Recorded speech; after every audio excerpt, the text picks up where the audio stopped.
Let's talk about what a fraction is. A fraction, to use a simple definition, is how we talk about parts of things. How we talk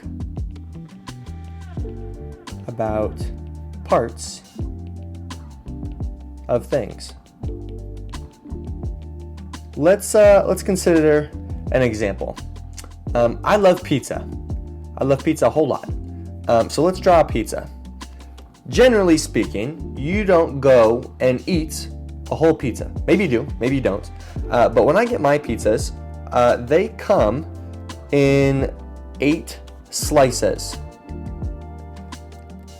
So here's a pizza, and it's cut into 8 slices.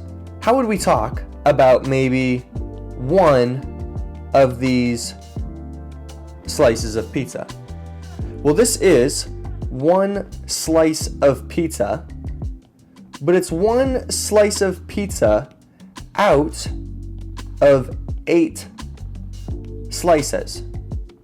This is a fraction. This right here, this 1/8, is a fraction that in this case represents the slice of that pizza. Now there's a couple different words that I want to throw out to you to describe what this number is composed of. This first part, this top part, the top part is called the numerator.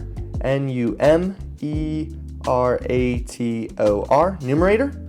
And this bottom part is what's called the denominator.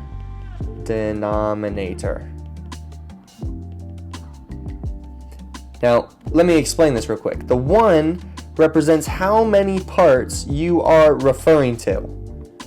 The 8, on the other hand, represents how many parts we have divided the whole into.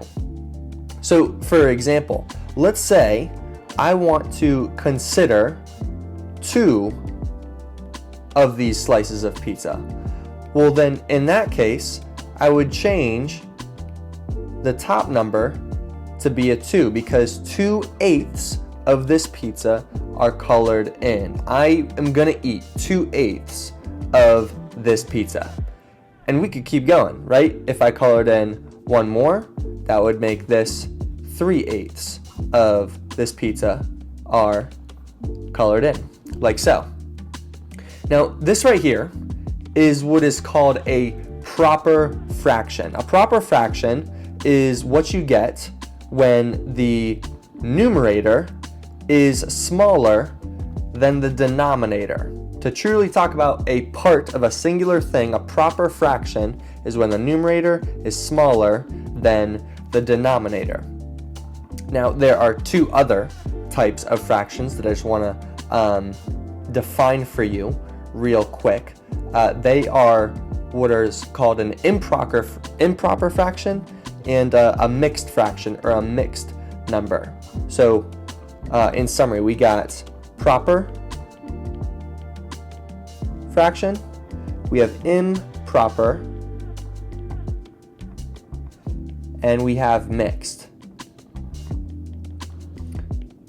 fraction or a mixed number. A proper fraction, as we mentioned, is something like 3/8.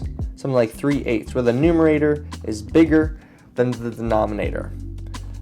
Using common sense, you might guess that an improper fraction is when the numerator is actually bigger than the denominator. Like in this case, 10/9 is an improper fraction because the top part of the fraction is bigger than the bottom part. Lastly, we have mixed fractions or mixed numbers. This is when we combine a whole number with a fraction. So maybe it's 4 3/4. This assumes addition. This is 4 plus 3/4 when they're just placed next to each other like that. Fractions are used to talk about parts of things. The numerator, I like to think of N numerator for north is the top part, and the D denominator, the down part of the fraction, represent how many parts of an object you are referring to.